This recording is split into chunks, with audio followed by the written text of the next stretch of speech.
Hi, I'm Tara Halliday from Complete Success Limited. I teach coaches how to get the very best from their clients to help them reach their maximum potential. In particular, I specialise in imposter syndrome. Now, if you haven't heard of imposter syndrome before, imposter syndrome is the secret feeling of being a fraud and the fear of being found out. And it affects a surprising 70% of high achievers at some point in their lives. And symptoms include burnout, stress, exhaustion, overwhelm, and sometimes people simply quitting their jobs because it's just too overwhelming. Now, although imposter syndrome was first identified in 1978, so we've had a while to kind of look at it and analyse and study it, there are still a few misconceptions, a few myths about it, about what it is and what it isn't.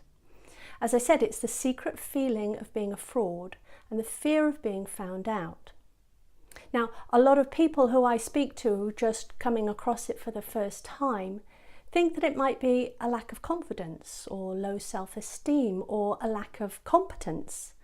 But if you understand that imposter syndrome is all about, something that high achievers experience, then these people are already successful. They kind of know what they're doing. They're already good. And this is one of the reasons imposter syndrome is so confusing when somebody suffers from it, because they're like, I know I'm capable. Why am I feeling this way? Why have I got such anxiety? Why is this going on?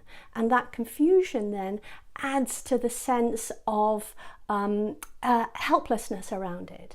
And because people keep it to themselves, because they fear being found out, right? So they're not going to go telling anyone, then it doesn't get discussed, it doesn't get sorted out. And this is where coaches come in, because they're often people that these high achieving sufferers of imposter syndrome would actually come and talk to, and might actually reveal the fact that they're having these feelings of being a fraud, even though everyone around them is telling them what a great job they're doing.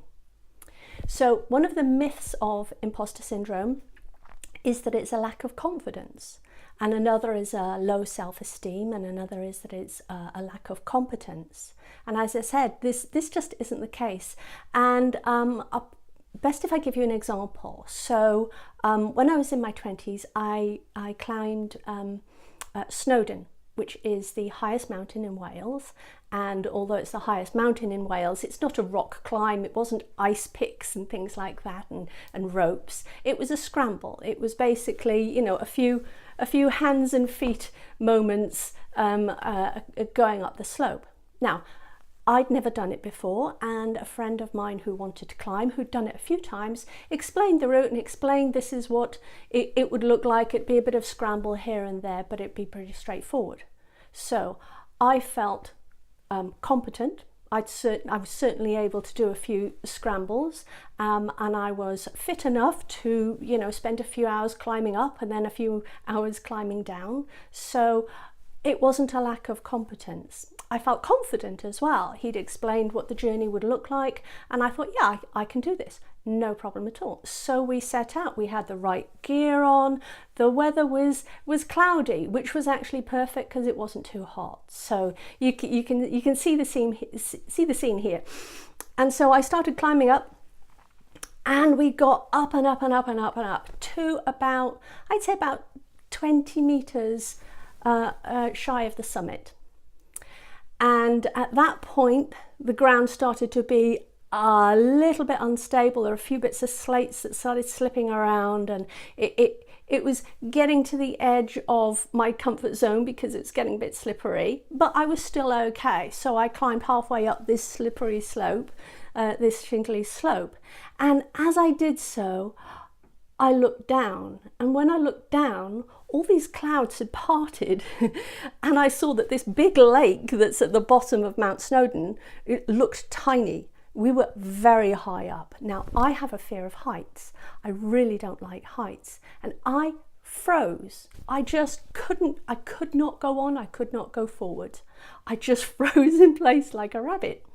Now, had I stopped becoming competent? no, I was still completely capable of getting to the top. Had I still become lacking in confidence that I could do the climb? No, I was still confident that I was able to make the climb. The difference was now I was in fear of my life, but a fear had come up.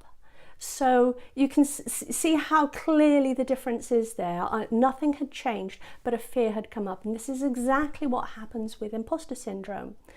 You know, people are going on being successful, achieving, they're competent, they're confident, and then just something comes up. And that triggers a fear, and the fear, in case you're wondering, is a fear of not being good enough. So it's not about not being good even, it's about not being good enough, and it has little elements of perfectionism in as well.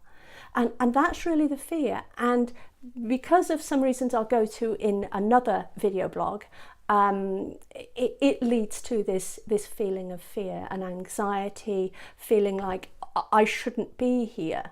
Now, when I was on the mountain, I was certainly feeling that I shouldn't be up there because it was life-threatening, and that's it's not that big, but it's kind of that feeling. It's an anxiety, and it's very debilitating. So I hope that helps clear up the confidence and the competence.